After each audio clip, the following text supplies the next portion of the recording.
గోదావరి తీరాన భద్రాచల పుణ్యక్షేత్రంలో శ్రీరామనవమి వేడుకలు వైభవంగా జరిగాయి. వేకువజామునే అంతరాలయంలో ధ్రువమూర్తులకు అర్చక స్వాములు కళ్యాణం నిర్వహించారు. అనంతరం ఊరేగింపుగా స్వామివారిని బేడా మండపం వద్దకు తీసుకొచ్చారు. అక్కడ శ్రీ సీతారామచంద్ర స్వామికి ప్రత్యేక పూజలు చేశారు.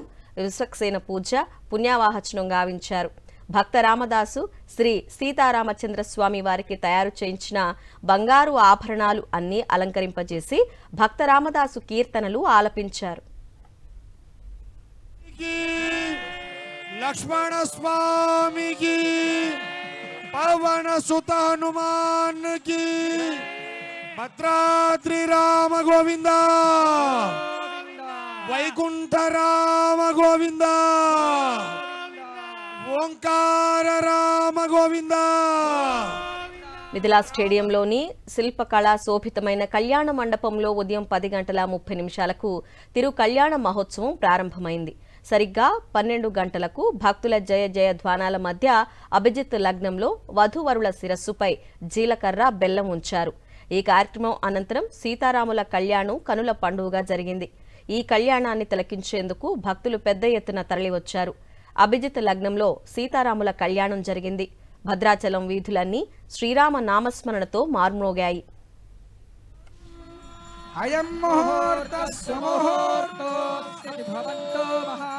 రాజా రామచంద్ర భగవాన్ కి, సీతామాయికి, లక్ష్మణ స్వామికి, పవన సుత హనుమాన్. సీఎం రేవంత్ రెడ్డి సతీ సమేతంగా భద్రాద్రికి విచ్చేశారు.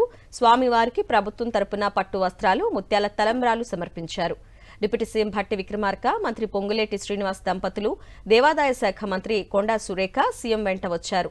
అనంతరం మండపంలోని భక్తులకు దేవస్థానం పండితులు కళ్యాణ ప్రాశస్త్యాన్ని వివరించారు.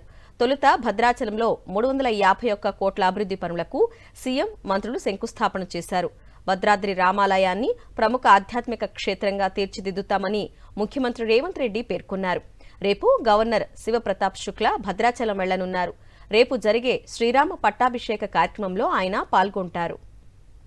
అనివార్య వీర్యస్య లోక పరిపాలన పరాయణస్య భగవతో నారాయణస్య ఆధార శక్తి కూర్మానంతాద్యష్ట దిగ్గజో పరిప్రతిష్ఠితస్య అలవితల సుతర్పిర్దక్షేర స్వాదోదకార్ణవ పరివర్త జంబో ప్లక్ష గుదక్రౌంచ శాఖజాల్మలే పుష్కరాఖ్య సప్తద్వేపదేపతే ఇంద్రకశేరుతామ్రకభస్తి గంధర్వనాగ సౌమ్యవారణ భరతఖండాఖ్య నవఖండాత్మకే జంబుకార